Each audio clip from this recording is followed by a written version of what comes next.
practice as a designer. So the goal of this project being to minimize the environmental impact by finding alternate materials to materials like plastic. It was actually a perfect opportunity for me to get involved in this space so directly. As a student, our projects kind of end at the aspirational stage or at the concept level.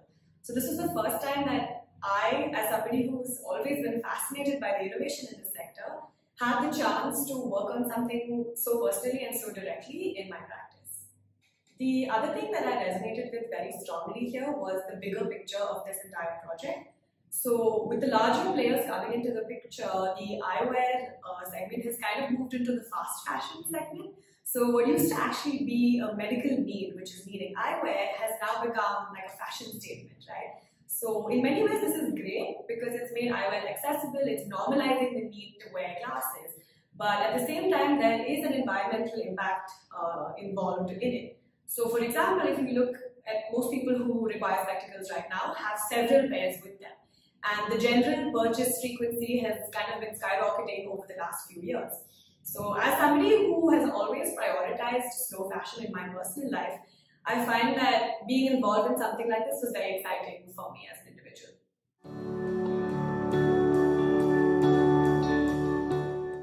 Oh, it has honestly been nothing short of refreshing working with the S.R.Gopal Rao team right from the beginning. As a company that's been around for close to a century, it's very, very inspiring for me to see the kind of passion that they have towards being an environmental friendly business and just the sheer amount of time and effort that's going into ensuring that this is achieved.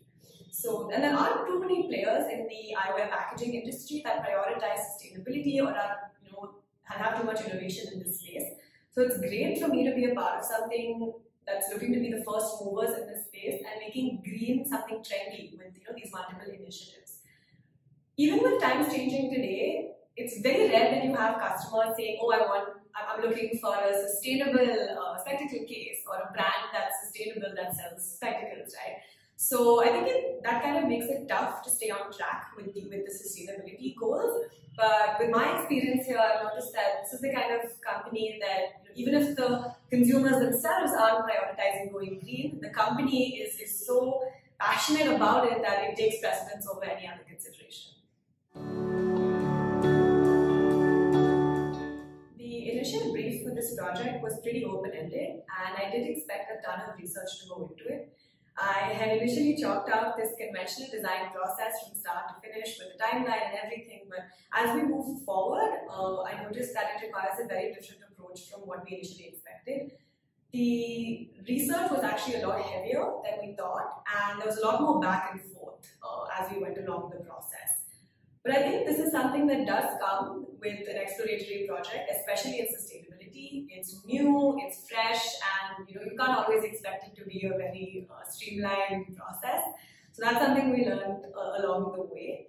What's interesting to me is that as a designer working on this project, for the longest time I hardly designed anything, right? So the research, the coordination, analysis, communication, that sort of took precedence over the traditional design process for most of it.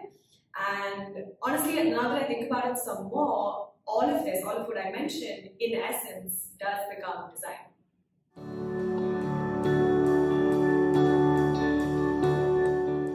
So most of what I'm saying may seem very obvious to a designer. So I think that this is kind of an account of my experience and not necessarily expertise. So I was under the impression that sustainability is just a matter of changing material. So I used to think, why can't companies just do that? It's so simple. But through this project, I have learned that it's actually so much more than that, and there's so much more to consider when you make that material change as well. So the primary considerations for this project were obviously to ensure that we use material that has the least environmental impact. So we were looking at both recyclable and biodegradable options.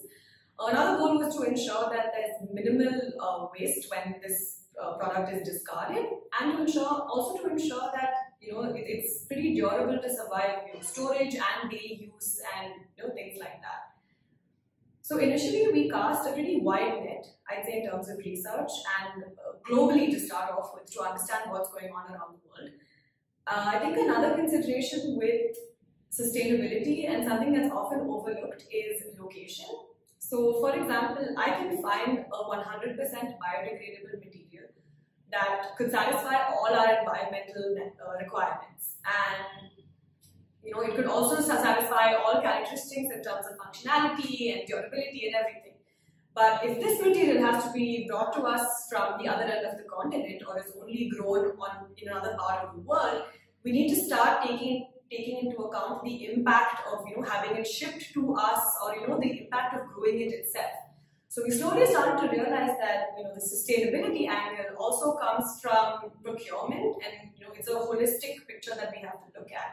And the overall carbon footprint is something that comes into play here, because we need to make sure that the negative impact of shipping it to us or growing it itself shouldn't outweigh the positives of its eco-friendliness.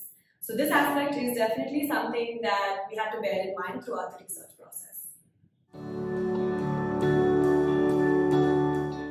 There exists a common misconception that refurbished or upcycled products should come at a lower cost in comparison to new products. And people are often willing to pay a premium for virgin materials. So when you tag something as recycled or upcycled, it often loses its newness to the customer and hence its value as well. And this is understandable, because it's kind of like expecting a customer to pay more for an old product. But the reality of the situation is that it actually takes a lot more resources and effort to work with an old product and upcycle it, as opposed to building something from scratch. And working with the constraints in terms of form and material of an old product actually comes with higher costs than building something brand new. So it's important for us on this end also to talk about the value in reusing materials that are available, and kind of look at sustainability both in terms of existing material and also as virgin eco-friendly materials. So as designer Michael DiTullo often says, that the most sustainable product is no new product at all. And I may have paraphrased this, but this is something that stuck with me, because we have finite resources on this planet, and it becomes increasingly important for us to talk about the sheer value in repurposing what's already here and making something out of that.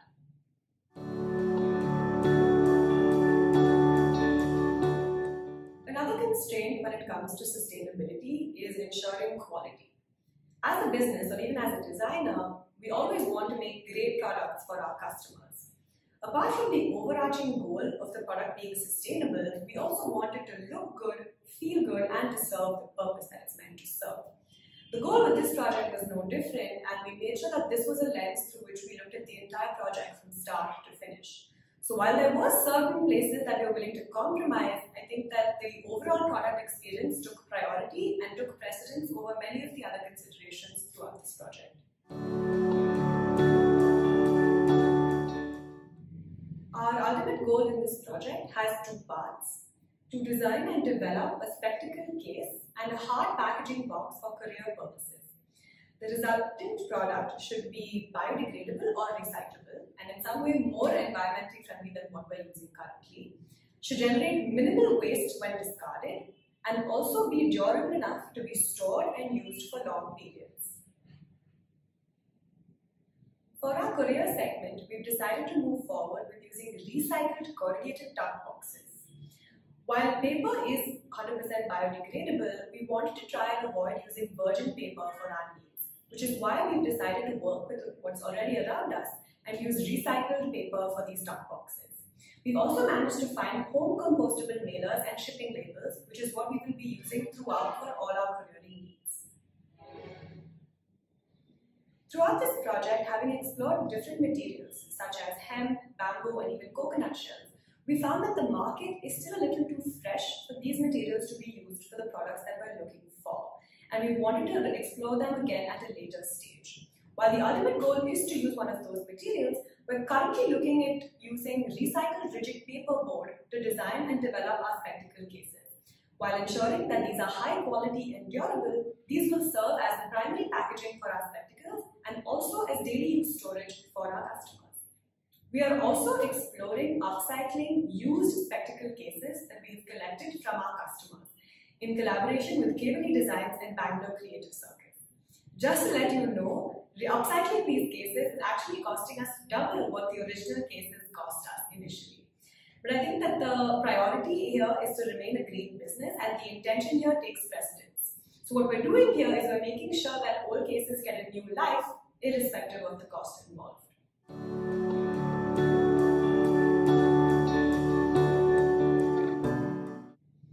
We started off by approaching traditional spectacle case vendors all over the country. But we found that they were used to doing things a certain way, and they didn't have too many alternatives that aligned with the sustainability approach that we were going for. We found it quite challenging to explain to them that we're looking for eco-friendly alternatives and why we're looking for such alternatives. Eventually, we found that there was too much back and forth happening, and we kind of had to steer our research in a different direction. We also explored working with materials like bamboo and coconut shells, and these are booming in the sustainability industry right now, right? So as we started working with them, we found that it's actually quite tough to adapt these natural forms into the spectacle case form that we were looking at. And also the sheer workmanship that goes into working with such materials kind of drove the price up way higher than our budget. So in the end, we kind of decided that maybe the market here is a little too fresh, and if we were to explore them in the future, we might have better luck finding a breakthrough with materials like these. The usage of bioplastics in place of our current hard plastic cases was also a very promising approach. But the thing is that these bioplastics had never been used for spectacle cases before. So this kind of drove up our R&D costs by quite a bit because it involved a lot more research, molds, prototyping, testing, and things of that sort, which we didn't have the bandwidth to do at the moment. The sheer procurement of these materials and adapting them to existing factory infrastructure was another challenge that we faced, which is why once again we had to steer our research in another direction. What we found through our research is that a lot of sustainable products today are actually designed for single use. So for example, in the food and beverage industry, there's a lot of innovation happening, but most of those products are designed to replace single-use plastics. So initially it was easy for us to assume that these same materials could be adapted to be used for our spectacle cases. But honestly, they didn't have the durability factor that we required and the rigidity factor that we required for our spectacle cases to be used daily by our customers. These products were actually engineered to be single-use and engineered to degrade easily, which is why they just didn't meet our requirements. We had to start using this knowledge to narrow down our research as we move forward. So a big part of our research was finding recyclable options. It's great that things are recyclable, but we started to ask ourselves the question, how many of these things are actually even recycled? So if you think about it, most plastics are actually recyclable. It's just a question of how many of them actually get there. Recycling plastics is a very cumbersome task with very high costs involved, so it's not always feasible. So when we claim that something is recyclable, that part is pretty easy, but actually ensuring that the recycling infrastructure is in place and that our customer actually gives it for recycling, that's where we found there to be a little bit of a gap. So we thought that if we were to make our product recyclable, we also had to kind of set up and facilitate channels for this recycling to occur and find players for that aspect as well. As we moved along, another challenge we faced was navigating terms like compostable. So we see the icons everywhere, but most often in packaging, when the word compostable is used, it means industrially compostable, not necessarily compostable at home. Most of these industry compostable products require a very specific kind of condition to degrade, and doesn't always degrade naturally in a landfill. So it was a challenge for us to try and understand that while a lot of products that we were trying to procure have these claims like compostable, we had to understand the real meaning of these terms and understand whether it meets our final goal. It becomes very difficult to expect our customers to send these to industrial composting, and what ends up happening is that these end up in a landfill anyway, where they don't naturally degrade.